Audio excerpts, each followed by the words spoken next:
महू दिल वाला, महू दिलवा टोला। तोर झनक झनक पायल के आवाज मोर मन ला कर देते बेकरार। तोर आँखी में दिखते सपनवा हजार, तोर संग बिताबो जिंदगी के हर बहार।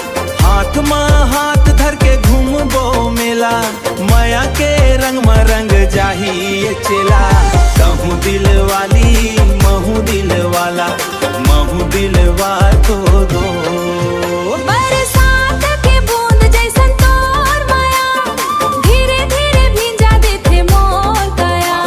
चंदा घलो शर्मावे तो रूप ला देख, तोर संग रहिबो चाहे सुख होवे या दुख।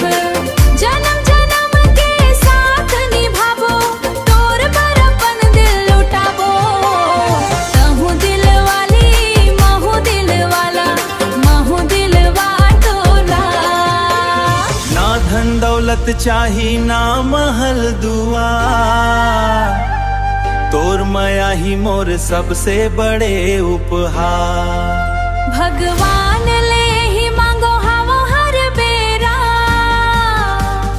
तोर संकट आए मोर जिंदगी के डेरा।